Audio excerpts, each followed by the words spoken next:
요한복음 11장 38절에서 57절까지의 말씀 다 같이 합독하도록 하겠습니다. 이에 예수께서 다시 속으로 통분히 여기시며 무덤에 가시니 무덤이 굴이라 돌로 막았거늘 예수께서 가라사대 돌을 옮겨 놓으라 하시니 그 죽은 자의 누이 마르다가 가로되 주여 죽은 지가 나흘이 되었음에 벌써 냄새가 나나이다. 예수께서 가라사대 내 말이 내가 믿으면 하나님의 영광을 보리라 하지 아니하였느냐 하신대 돌을 옮겨 놓으니 예수께서 눈을 들어 우러러보시고 가라사대 아버지여 내 말을 들으신 것을 감사하나이다. 항상 내 말을 들으시는 줄을 내가 알았나이다. 그러나 이 말씀 없는 것은 둘러선 무리를 위함이니 곧 아버지께서 나를 보내신 것을 저희로 믿게 하려 함이니이다. 이 말씀을 하시고 큰 소리로 나사로야 나오라 부르시니 죽은 자가 수족을 배로 동인 채로 나오는데 그 얼굴은 수건에 쌓였더라. 예수께서 가라사대 풀어놓아 다니게 하라 하시니라. 마리아에게 와서 예수의 하신 일을 본받은 유대인이 저를 믿었으나 그 중에 어떤 자는 바리새인들에게 가서 예수의 하신 일을 고하니라. 이에 대제사장들과 바리새인들이 공회를 모으고 가로되 이 사람이 많은 표적을 행하니 우리가 어떻게 하겠느냐. 만일 저를 이대로 두면 모든 사람이 저를 믿을 것이요 그리고 로마인들이 와서 우리 땅과 민족을 빼앗아 가리라 하니 그 중에 한 사람 그의 대제사장인 가야바가 저희에게 말하되 너희가 아무것도 알지 못하는도다. 한 사람이 백성을 위하여 죽어서 온 민족이 망하지 않게 되는 것이 너희에게 유익한 줄을 생각지 아니하는도다 하였으니 이 말은 스스로 함이 아니요 그의 대제사장이므로 예수께서 그 민족을 위하시고 또 그 민족만 위할 뿐 아니라 흩어진 하나님의 자녀를 모아 하나가 되게 하기 위하여 죽으실 것을 미리 말함이로라. 이날부터는 저희가 예수를 죽이려고 모의하니라. 그러므로 예수께서 다시 유대인 가운데 드러나게 다니지 아니하시고 여기를 떠나 빈들 가까운 곳인 에브라임이라는 동네에 가서 제자들과 함께 거기 유하시니라. 유대인의 유월절이 가까움에 많은 사람이 자기를 성결케 하기 위하여 유월절 전에 시골서 예루살렘으로 올라갔더니 저희가 예수를 찾으며 성전에 서서 서로 말하되 너희 생각에는 어떠하뇨 저가 명절에 오지 아니하겠느냐 하니 이는 대제사장들과 바리새인들이 누구든지 예수 있는 곳을 알거든 고하여 잡게 하라 명하였음이로라. 아멘. 하나님의 말씀입니다. 오늘 본문 말씀은 11장 38절에서 44절까지를 예수님께서 죽은 나사로를 살리신 기적 사건에 대한 기록이라고 할 수 있고요. 45절부터 57절까지는 이 기적에 대한 사람들의 반응들에 대해서 기록하고 있는 부분이라고 할 수 있습니다. 유대인들의 무덤은 보통 길이가 약 6피트 정도 된다고 그래요. 6피트, 그리고 폭이 한 8피트, 그리고 높이가 한 10피트 정도 되는 게 보통 평균적인 유대인의 무덤입니다. 6피트, 8피트, 10피트. 그래서 그 무덤 안으로 들어가면요. 이 동굴 형태로 되어 있는데 양옆에 시신을 세 구씩 좌우편에 안치할 수 있습니다. 시신을 그냥 평평한 데다 올려놓는 거예요. 그리고 벽 뒷면에 두 구의 시체를 놓을 수 있도록 보통 한 8구 정도가 말하자면 무덤으로 되어 있는 동굴 안에 안치가 되는 그런 형태로 무덤이 되어 있다는 것입니다. 오늘 본문과 직접적인 해석에 연관되는 건 아니지만 조금 이 장례 의식에 대해서 알면 배경 지식으로 좀 유용할 것 같아서 말씀을 드립니다. 예수님께서 나사로를 죽은 가운데서 일으키실 때 예수님의 말씀의 특징을 보면은 간결함에 있습니다. 39절 말씀을 보시기 바랍니다. 예수께서 가라사대 돌을 옮겨 놓으라 이렇게 말씀하셨어요. 그리고 43절을 보시기 바랍니다. 나사로야 나오라 이렇게 말씀합니다. 그걸 44절에 뭐라고 말씀하십니까? 풀어놓아 다니게 하라 이렇게 말씀하셨어요. 예수님의 말씀의 명령의 특징은 simplicity, 단순함에 있었어요. 이것은 예수님의 절대적인 권위를 상징하는 겁니다. 저는 이 말씀을 개인적으로 적용해 보면서 이 권위가 없으면 없을수록 말이 장황해지는구나 이런 생각이 듭니다.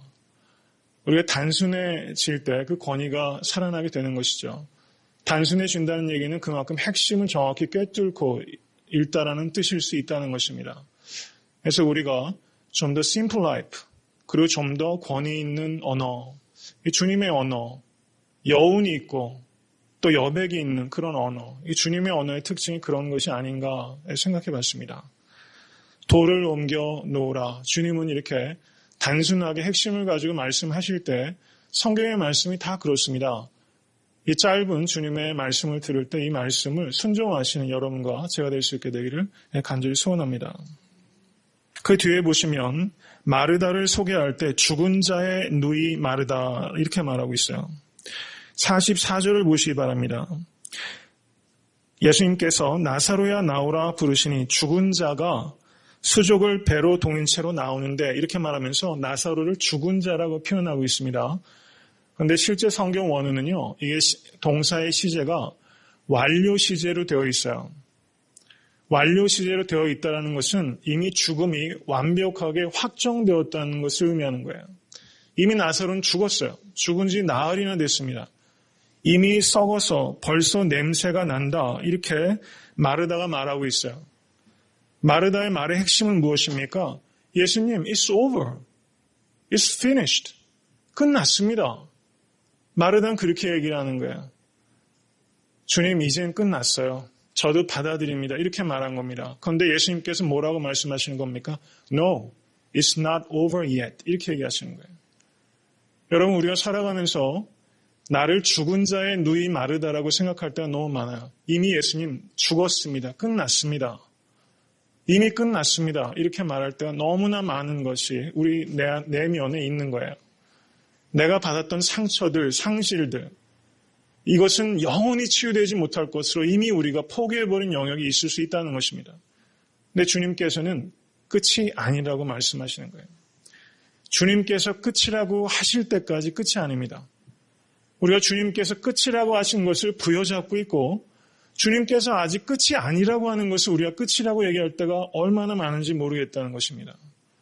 여러분 혹시 주님의 뜻과 상관없이 우리가 이미 끝났습니다 하고 말하는 것이 나 자신 안에 혹은 다른 사람과의 관계 속에서 그런 것이 있다면 그것에 대해서 내려놓는 겸손함을 가지실 수 있게 되기를 간절히 소원합니다.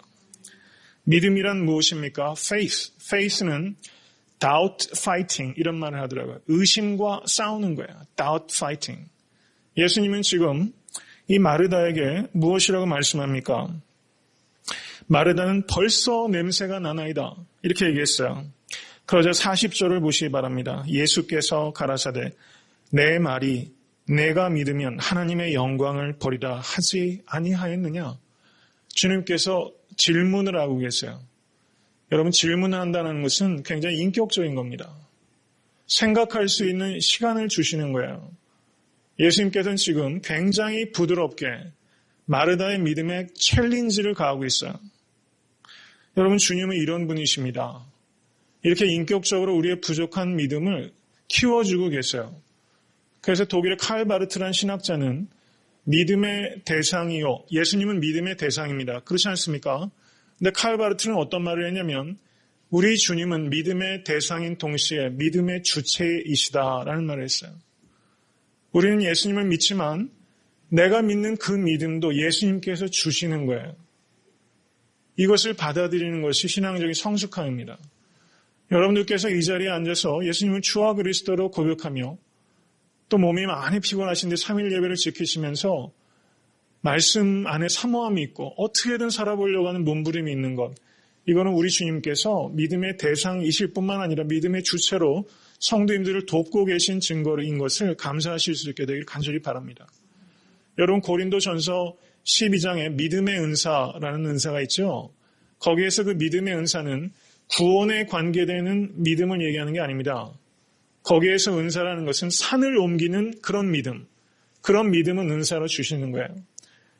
여러분 예수님을 주와 그리스도로 믿으시면 그 믿음은 구원을 얻는 믿음입니다. 근데 구원을 얻는 믿음이 가진 사람이 mountain mover, 산을 움직이는 사람. 유대인들의 그 프레이즈 중에 mountain mover라는 말이 있어요. 산을 옮기는 사람. 여러분 그런 믿음은 은사로 구하셔야 되고 그런 믿음 받으셔야 됩니다. 믿음의 주체이신 예수님께 큰 믿음, 마운틴 무버가 될 수 있게 해달라고 구하시고 그런 큰 믿음의 사람 되실 수 있게 되길 주님의 이름으로 간절히 축원합니다. 예수님께서 뭐라고 말씀하십니까? 내가 믿으면 하나님의 영광을 보리라. 여러분 지금 여기에서 보시면 45절을 한번 보세요. 마리아에게 와서 예수의 하신 일을 본 많은 유대인이 저를 믿었으나 여기에서 마리아라고 말을 하고 있어요. 왜 마르다라고 얘기를 하지 않고 마리아라고 얘기를 했을까? 여러분 예수님께서 오신다는 소문을 들었을 때 예수님께 먼저 다가온 사람은 마르다였어요. 그죠? 그래 마르다가 돌아가서 전언을 하니까 마리아가 예수님께 왔습니다. 그때 마리아가 일어서니까 조문객들이 다 우르르 일어났어요. 그래서 지금 45절을 보면 마리아에게 와서 예수의 하신 일을 본 많은 유대인들이 이렇게 말하면서 어떤 학자는 아주 재미있는 연구를 해놓고 있어요. 이건 뭐 본질적인 문제는 아닙니다. 마리아가 아마 사람들과 굉장히 폭넓은 지면을 갖고 있어서 마리아를 통해서 문상객들이 많이 온 것이다. 마르다는 아마 그렇게 폭넓게 대인관계는 하진 못하지 않았을까. 이렇게 연구를 하고 있는 재미있는 그런 학사의 주장도 있더라고요. 그냥 참고로 하실 만한 그런 내용이라고 생각이 됩니다. 제가 말씀을 드리는 요지는 예수님께서 나사로를 죽음 가운데서 일으키신 기적을 그래도 상당한 수준의 많은 수의 사람이 그걸 봤어요. 그런데 눈으로 배를 동이고 나온 나사로를 다 봤지만 그 사람들이 모두 하나님의 영광을 본 것은 아니라는 겁니다.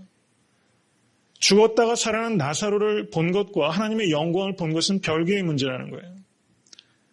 어떤 사람들은 그저 표적을 보는데 그친 겁니다. 그래서 그 중에 많은 사람들이 바리새인에게 가서 예수님을 고자질하고 있잖아요. 여기서 우리가 중요한 걸 생각해야 됩니다. 우리가 sign seeker냐, 이건 제가 만든 말이에요. 영어로 이런 표현이 적절한지 모르겠어요. sign seeker냐 아니면 glory seeker냐. 나는 기적을 쫓아다니는 사람인가 아니면 하나님의 영광을 쫓아가는 사람인가. 여러분 기적을 쫓아가면요. 기적이 어느 순간부터 벌어지지 않으면 예수님으로부터 등을 돌리게끔 되는 겁니다. sign seeker는 요한복음 2장에서도 예루살렘에서 많은 표적을 행하셨을 때 많은 사람들이 예수님을 믿었지만 예수님께서 그들에게 의탁하지 않으셨다고 하셨어요. 여러분 이 시대에 많은 사람들이 그냥 miracle seeker, 기적을 쫓아다니는 사람들이 많이 있습니다. 예수 그리스도께서는 지금도 살아서 역사하셔서 하나님의 뜻 가운데서 주권적으로 기적을 행하십니다. 그렇지만 예수님은 기적을 행하실 때도 사람들이 미러클 시커로 따라다니는 것을 원치 않으셨어요. 글로리 시커, 하나님의 영광을 구하는 사람, 그리고 예수님의 기적을 통해서 기적에 현혹되지 않은 게 아니라 기적을 행하시는 주님을 바라보는 사람. 그래서 그 주님이 하나님께서 보내신 분이라는 것을 발견하는 사람. 여러분 그래서 기적은 어떻게 될 때 진정한 기적이 되는가? 그것은 예수님이 누구신가를 이해하고 그 예수님께 순종하게 될 때 그때 그 기적이 비로소 의미를 갖게 되는 것입니다. 그러므로 기적은 반드시 두 가지 결과를 가져야 돼요. 하나는 understanding입니다. 이 기적을 행하시는 분이 누구신가? 그분에게 관심이 가고 그분을 이해할 때 그 기적은 의미를 갖기 시작합니다. 그리고 예수님에 대해서 understanding이 생겼을 때 그 다음은 예수님에 대한 obedience, 순종이 나타날 때 그때 비로소 그 기적은 의미를 갖게 되는 것입니다. 예수님이 누구신지 이해하고 예수님의 뜻에 순종하게 될 때 하나님께서 영광을 받으시게 됩니다. 글로리 시커가 되실 수 있게 되기를 주님의 이름으로 간절히 축원합니다. 41절과 42절을 우리 같이 한번 읽어보겠습니다. 예수께서부터 읽겠습니다. 예수께서 눈을 들어 우러러 보시고 가라사대 아버지여 내 말을 들으신 것을 감사하나이다. 항상 내 말을 들으시는 줄을 내가 알았나이다. 그러나 이 말씀 하옵는 것은 둘러선 무리를 위함이니 곧 아버지께서 나를 보내신 것을 저희로 믿게 하려 함이니이다. 아멘. 성경에서 예수님의 기도의 언어를 직접적으로 기록하고 있는 곳이 많지 않아요. 특별히 요한복음 17장은 예수님의 잡혀가시기 직전에 요한복음 17장 전체가 예수님의 중보기도로 할애되고 있습니다. 정말 보석 같은 장이 요한복음 17장입니다. 근데 여기에서 이 파편이지만 예수님의 기도의 육성을 들을 수 있는 정말 귀한 본문이 오늘 본문 말씀이에요. 이거는 굉장히 심플하지만 여기에 기도의 여러 가지 원리가 집중적으로 나와 있습니다. 첫 번째는 예수님의 기도의 자세예요. 예수께서 눈을 들어 우러러 보시고 라고 말하고 있어요. 예수님은 하늘을 우러러 기도하셨어요. 마태복음 14장 19절을 보시면 이렇게 언급하고 있습니다. 무리를 명하여 잔디 위에 앉히시고 떡 5개와 물고기 2마리를 가지사 하늘을 우러러 축사하시고 떡을 떼어 제자들에게 주시매 제자들이 무리에게 주니 이렇게 말합니다. 하늘을 우러러 기도하시면서 축사하셨다는 것은 give thanks to God 이런 뜻입니다. 예수님은 하늘을 우러러 감사하셨어요. 이게 예수님의 기도의 자세입니다. 하늘을 보는 것. 기도를 여러 가지로 정의할 수 있어요. 기도는 한마디로 말하면 uplook입니다. 위를 쳐다보는 것이 기도예요. 위를 쳐다보는 것. 전후 좌우가 다 막혔습니다. 그때 어딜 봅니까? 동서남북이 다 막혔을 때 기도는 어딜 봅니까? uplook, 위를 보는 거예요. 하늘을 우러러 바라보실 수 있기를 간절히 축원합니다. 그런데 그 후대에 그 유대인들의 기도의 습관들을 보면요. 누가복음 18장을 보시면 세리의 기도와 바리새인의 기도가 대조가 되고 있죠. 세리는 아마 서서 기도했을 겁니다. 그 바리새인은 하늘을 우러러 바라보지 못하고 가슴을 치며 기도했다고 그렇게 말하고 있어요. 후대 유대교에서 그 유대교의 문헌에 나와 있는 기록들을 보면 유대인들은 아래를 눈을 향하고 기도한 것이 훨씬 더 많은 기도의 자세였어요.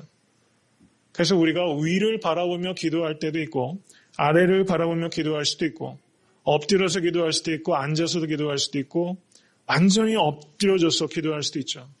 저는 우리가 주변을 의식하지 않고 우리가 좀 몸을 사용해서 좀 자유롭게 기도하면 좋겠다 이런 생각이 듭니다.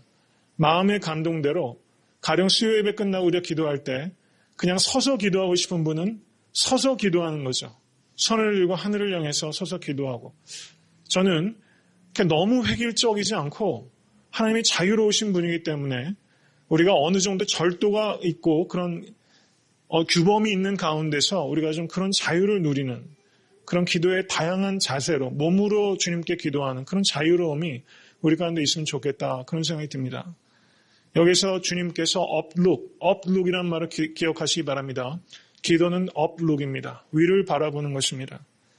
위를 바라볼 때 위로부터 오는 도우심을 경험하실 수 있게 되기를 간절히 축원합니다. 그 다음에 예수님께서 뭐라고 기도하십니까? 아버지여라고 말하고 있어요. 이건 기도의 초점이에요.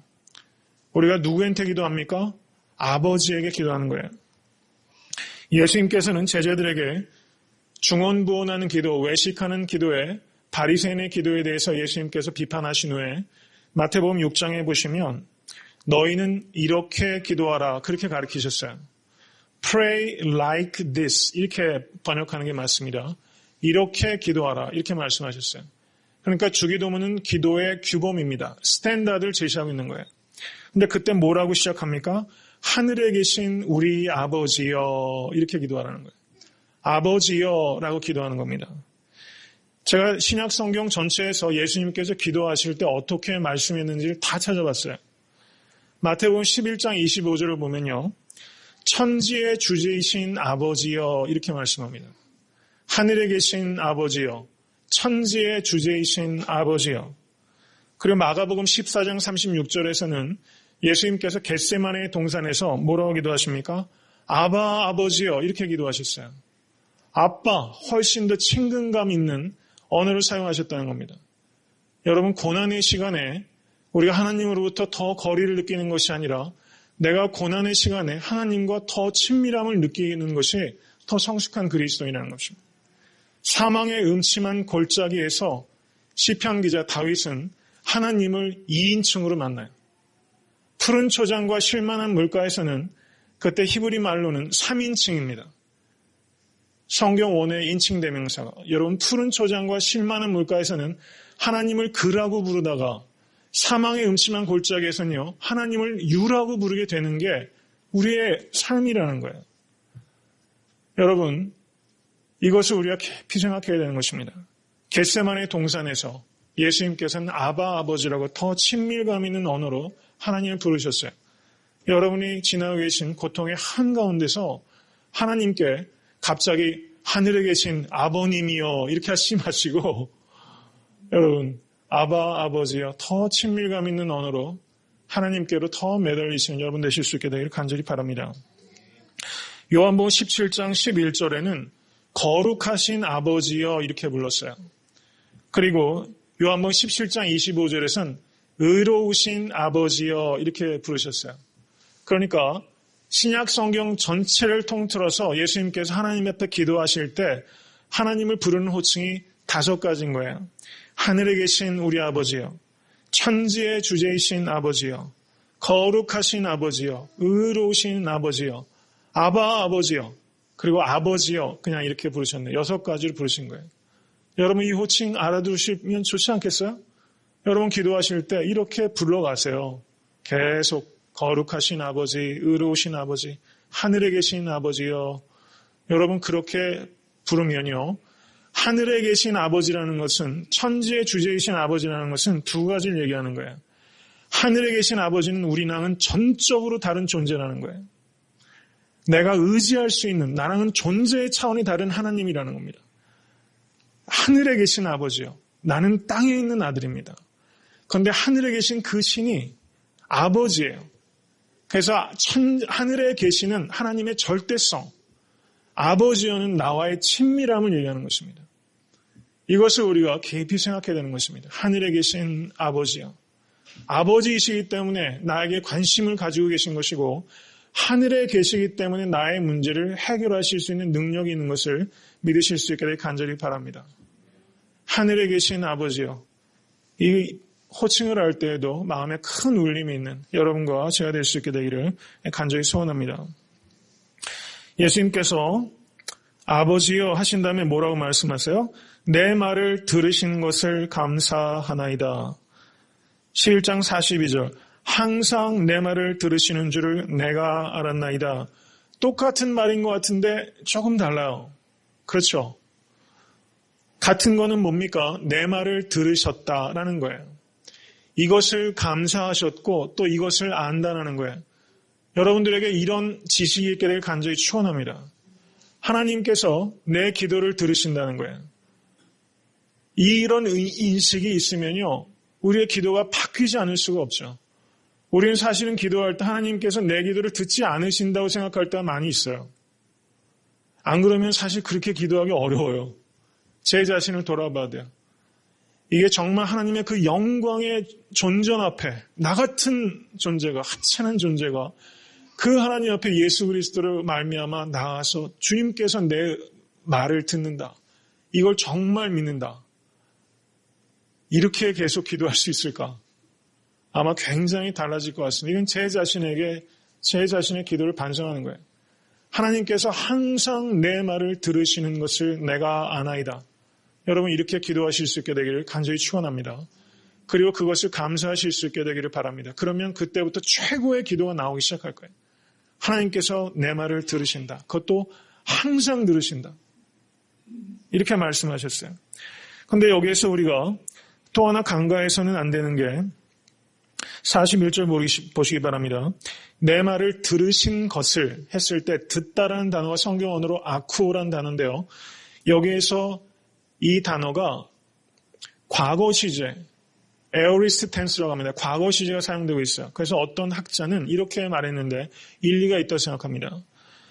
아버지여, 내 말을 내가 이전에 기도했던 그 말을 들으신 것을 감사하나이다. 그러니까 예수님께서 나사로를 위해서 기도한 것이 지금이 처음이 아니라는 거예요.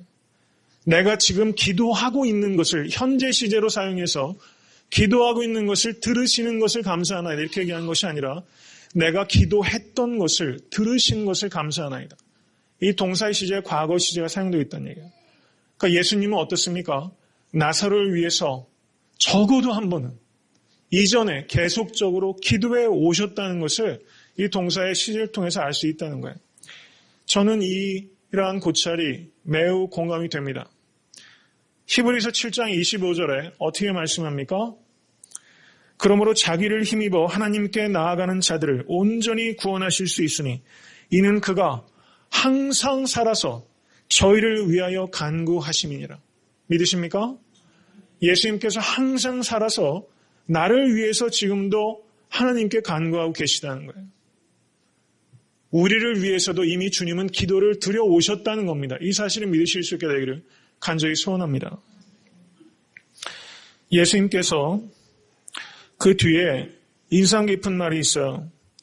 그러나 이 말씀을 하옵는 것은 둘러선 무리를 위함이니 이렇게 말하고 있습니다.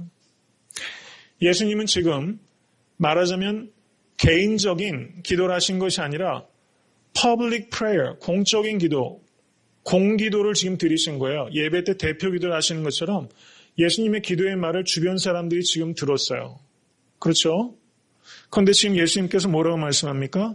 이 기도가 이 사람들을 위한 것이라는 겁니다. 들리게 하는 기도가 저들을 위한 기도라고 얘기를 하고 있어요. 이것은 우리가 공기도를 할 때 어떤 태도를 가지고 기도해야 되는지를 우리에게 좀 알려주는 거예요. D.A. 칼슨이라고 그 시카고 디어필드에 있는 그 트리니티란 신학교에 너무나 훌륭한 학자가 있습니다. 그 D.A. 칼슨이 이런 얘기를 했어요. 우리가 일반적으로 그 공기도를 할 때 공기도를 준비를 하면 신령하지 못하다 이렇게 말하는 사람들이 있습니다. 가령 공기도 할 때 적어서 써서 드리는 기도가 신령하지 못하다 이렇게 얘기하시는 분들이 더러 계세요. 어느 정도 무슨 뜻으로 이야기하시는지 공감이 되지만 그걸 전적으로 맞다라고 하기는 어려운 것 같습니다. 그런데 지금 예수님께서 지금 주변 사람들을 위해서 기도하셨는데 이것은 그들을 위함이라고 말했어요. 디아, 성경 원어로서 디아라는 단어가 사용되고 있는데요. 예수님은 주변을 의식해서 기도한 것이 아니라 주변을 위해서 기도하신 거예요. 우리는 주변을 의식하면서 기도하는 게 아닙니다. 주변을 위해서 기도하는 거예요. 그런데 준비하지 않은 기도가 신령하다. 이것은 억지입니다.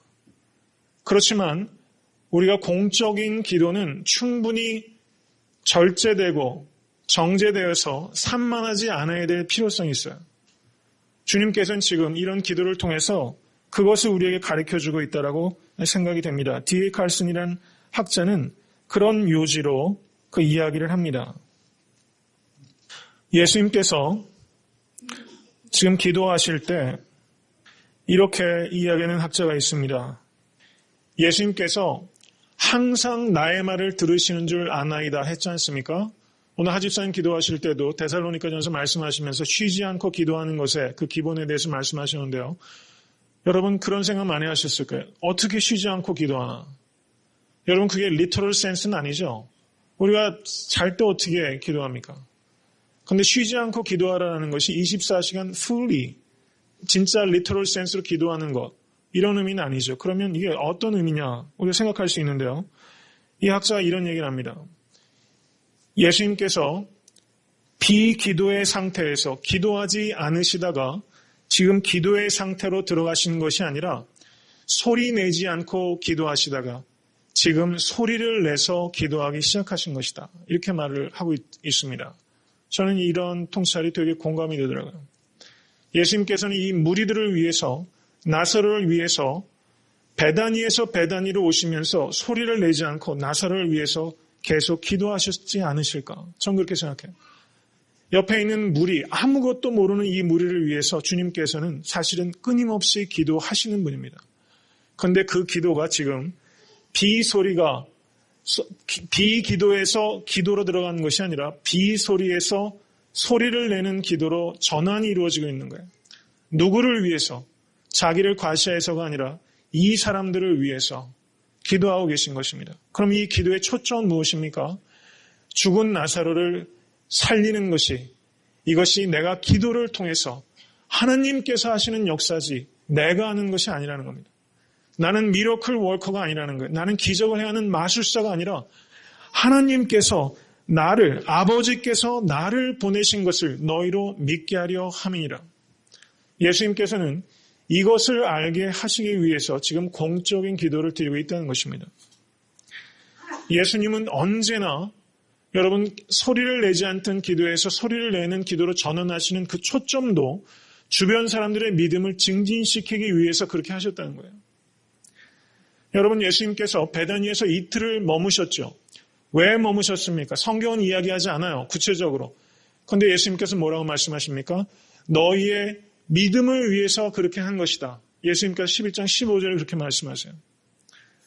예수님은 모든 행위들이 우리의 믿음을 위해서 하시는 겁니다. 지체하실 때도 우리의 믿음을 위해서 하는 것이요. 소리를 내서 기도하기 시작하시는 것도 오직 우리의 믿음을 위해서 하시는 거예요. 이것을 보면서 우리가 깊이 생각해야 됩니다. 나는 다른 사람들의, 내 옆에 있는 형제 자매들의 믿음의 성숙을 위해서 나는 무엇을 하고 있는가 하는 것입니다. 여러분 정말 다른 사람에게 믿음의 자극, 예수님께서 그러시잖아요. 내가 믿으면 하나님의 영광을 보리라 하지 아니하였느냐. 여러분 성도가 성도에게 믿음으로 챌린지 하실 수 있게 간절히 바랍니다. 저는 우리 교회에 이런 챌린지가 있길 바라요.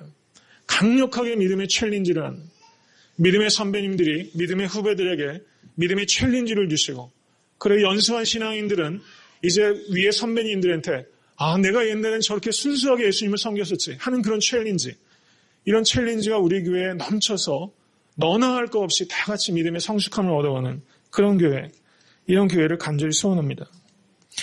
예수님께서는 그 다음에 뭐라고 말씀합니까? 감사하나이다 이렇게 말씀했어요. 감사하나이다. 예수님께서는요, 오병이어를 가지고도 하늘을 우러러 give thanks to God 하셨어요. 여러분 오병이어, 여러분 한번 생각해 보세요. 여러분 남자만 5,000명이에요. 군중이 15,000명에서 한 2만 명입니다. 여러분 제가 예수님 입장이라 만약에 되면 오병이어를 가지고 감사 못할 것 같아요. 이게 무슨 nothing, 아무것도 아니에요. 근데 주님은 그거를 하늘을 우러러 감사하신다고요. 작은 것을 감사하고 사실은 없는 것과 진배 없는 그런 것을 주님께서 감사하고 계세요. 여러분 저는 우리가 기도할 때 이렇게 빵 하나를 놓고 기도하시는 분이 누구죠? 무슨 뮬러죠? 조지 뮬러. 그분이 조지 뮬러 맞습니까? 그 목사님? 저는 그 그림을 보면 되게 마음이 좋아요. 그 마른 빵 하나를 놓고 기도하시는 게 산의 진미를 앞에 놓고 기도하는 제 모습보다 훨씬 경건하게 보이는 거예요. 그 마른 빵 하나를 놓고 저런 자세로, 저는 그걸 보면서 기도하는 자세가 참 중요하다 이런 생각도 합니다. 여러분 그 자세를 가담하실 수 있게 되기를 간절히 바랍니다.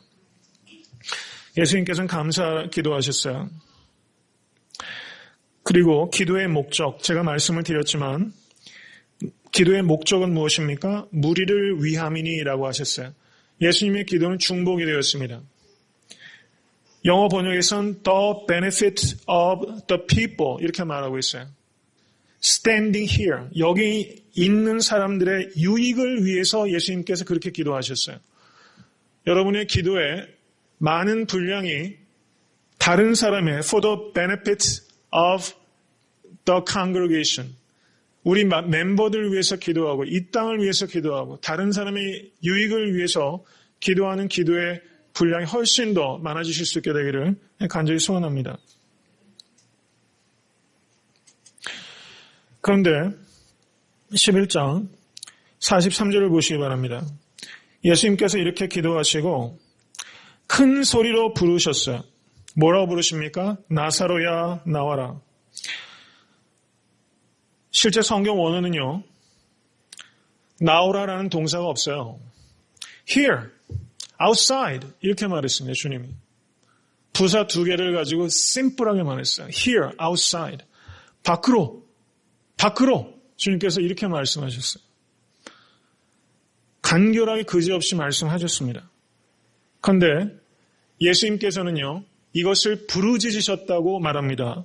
우리 번역은 큰 소리로 부르시니라고 해서 콜링한 것 같은데 실제 성경 원어는 cry out입니다. 크라우가조라는 단어가 사용되고 있어요. 예수님께서 크게 부르짖으셨어요. 예수님께서 어디에서 부르짖으셨습니까? 십자가 위에서 엘리 라마 사막다니 하고 부르짖으셨어요. 이 부르짖음은 바로 그 부르짖음과 오버랩이 되는 부르짖음입니다. 예수님께서 지금 나사로를 크게 부르짖어서 저를 죽음 가운데서 부르셨어요. 이거는 모든 인류를 상징하는 것이 바로 나사로입니다. 예수님께서는 죄로 죽을 수밖에 없는 모든 인류, 바로 나를 부르시기 위해서 십자가 위에서 또 큰 소리로 부르짖으신 거예요. 여러분, 예수님께서는 나사로를 부르시기 위해서 자신이 죽으신 거예요. 여러분과 저를 죄와 사망의 권세로부터 부르시기 위해서 주님께서는 크게 부르짖을 수밖에 없으셨다는 것을 우리가 깨달으실 수 있기를 간절히 바랍니다. 여러분, 제가 지난주에도 광풍을 뚫고 광인한 사람을 구하러 가신 주님의 사랑에 대해서 말씀드렸잖아요. 여러분, 주님의 이 부르짖음을 마음으로 한번 들어보시기 바랍니다. 십자가 위에서 엘리 엘리 라마 사막다니 어찌하여 나를 버리시나이까. 그 부르짖었던 주님께서 지금 나사로야 나와라 하고 부르짖고 계세요. 여러분, 그 부르짖음을 들으실 수 있게 되길 바라고, 정말 제가 목사로서 말입니다. 제가 성도님들을 부를 때 제가 이런 예수님의 그 느낌을 담아서 제가 부를 수 있으면 얼마나 좋을까, 이런 생각이 듭니다. 성도님들이 다른 영혼을 위해서 부르실 때 예수님께서 나사로야 나와라 에 담겨있는 그 모든 감정과 그 모든 의지와 사랑을 담아서 부르실 수 있는 여러분과 제가 될 수 있게 될 간절히 바랍니다. 예수님께서 5장 28절에 이런 말을 했어요. 이를 기이 여기지 말라. 무덤 속에 있는 자가 다 그의 음성을 들을 때가 오나니. 아멘. 믿으십니까? 나사로는 바로 여러분과 저의 미래예요. 무덤 속에 있을 우리가 주님의 음성을 듣고 일어날 겁니다. 여러분, 삶과 죽음은 긴 먼 거리입니다. 그런데 주님께서는 거기서도 불러내시는 거예요.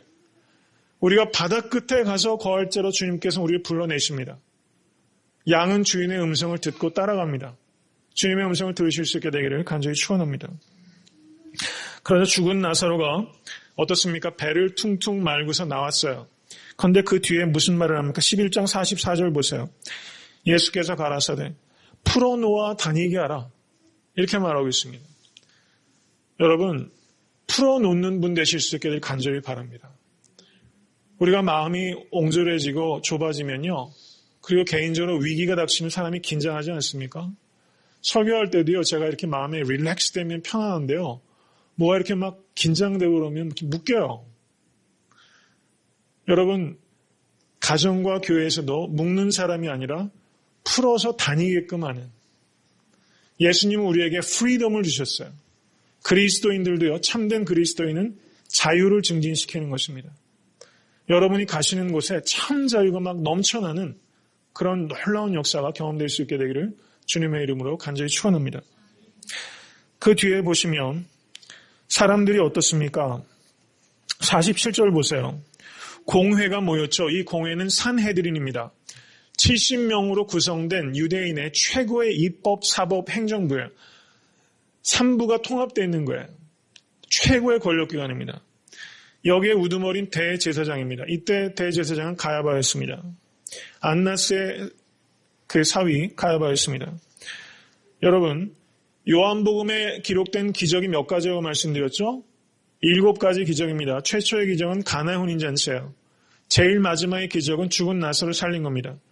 사도 요한은 기적의 클라이맥스로 죽은 나사로를 살린 것을 기록한 거예요. 기적의 클라이맥스입니다. 우리의 부활을 예표하고 예수 그리스도의 부활의 전조로서 나사로의 부활을 기록한 거예요. 그런데 어떻습니까? 최고의 기적이 나타났는데 어떻습니까? 공회가 예수를 죽이기로 결정하고 말았어요.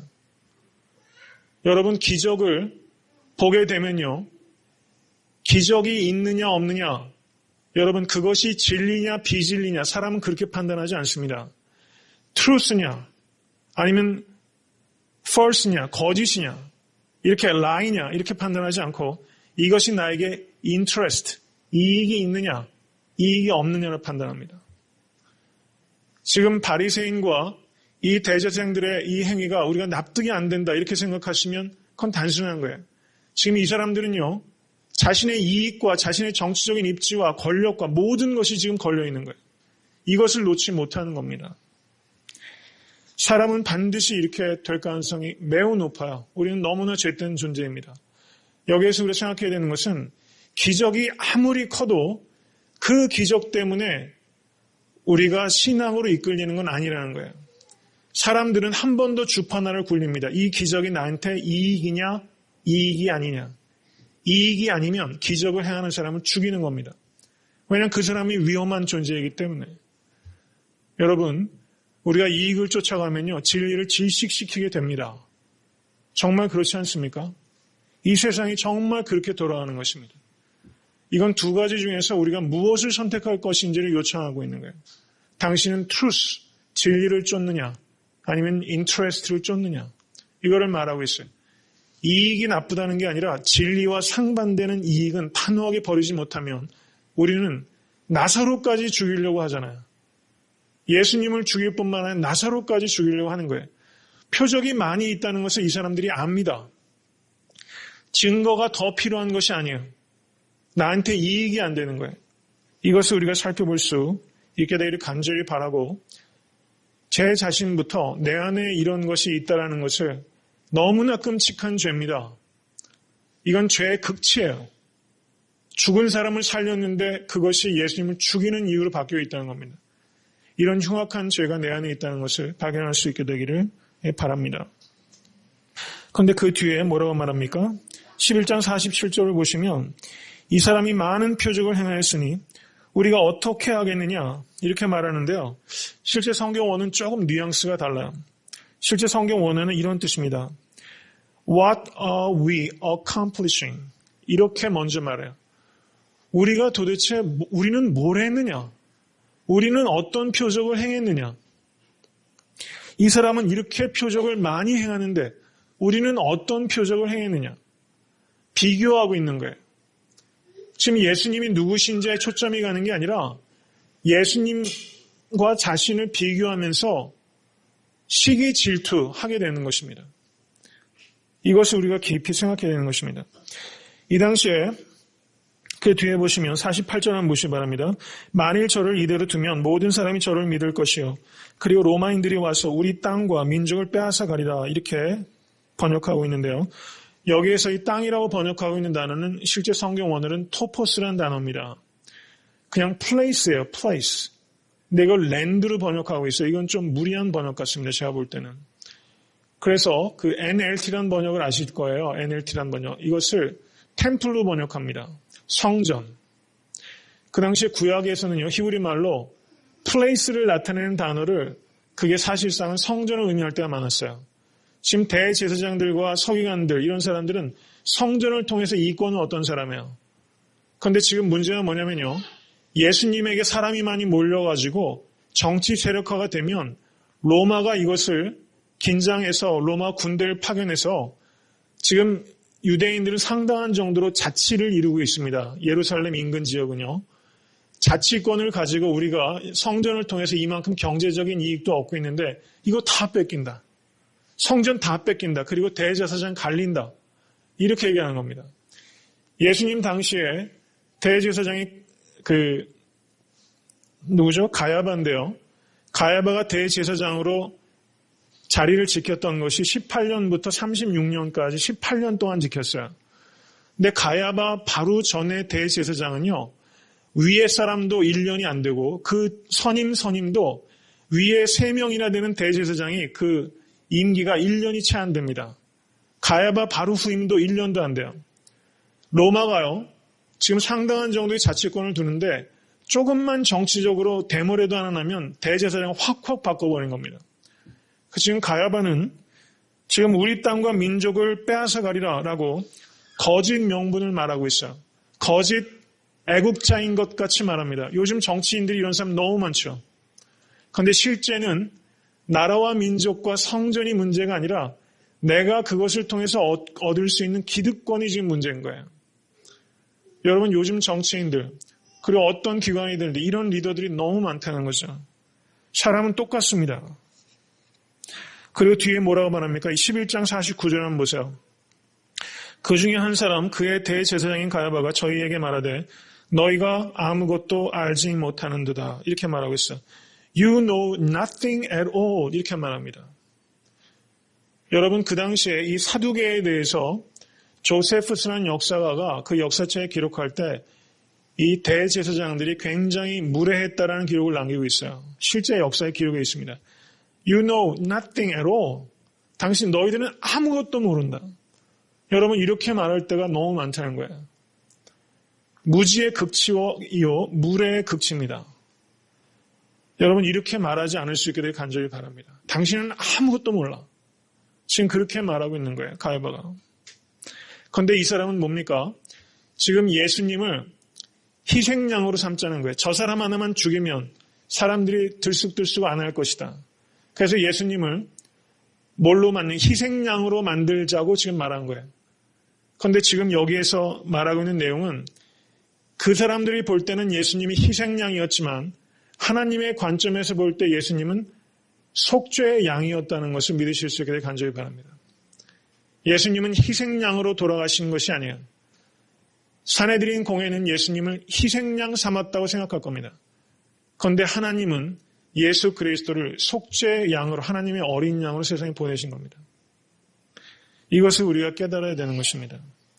우리가 살다 보면요, 누군가가 나를 희생양 삼을 수 있어요. 그리고 나를 희생양 삼았다고 성공했다고 자축하는 사람들이 주변에 있을 수 있습니다. 그렇지만 여러분, 다른 사람이 나를 희생양 삼았다고 해도 하나님께서는 아니다. 나는 너를 속죄의 양으로 보낸 것이다. 하나님께서 그런 인정을 해주시면 족한 것이라는 거죠. 이 사람들은 희생양을 생각했지만, 스케이프고트라고 생각했지만 주님은 그렇지 않으셨어요. 이것을 바라볼 수 있게 되길 바랍니다. 이제 설교를 마치고자 합니다. 한 가지만 제가 더 말씀을 드립니다. 예수님께서 이제 물러나셔서 11장 54절 보세요. 어디로 가셨어요? 에브라임이라는 데서 갔습니다. 예루살렘 북동쪽으로 약 4km 정도 떨어진 빈들입니다.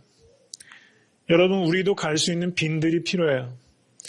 그런데 거기에 가서 예수님께서 이제 마지막 6월절에 예루살렘에 올라가실 것을 준비합니다.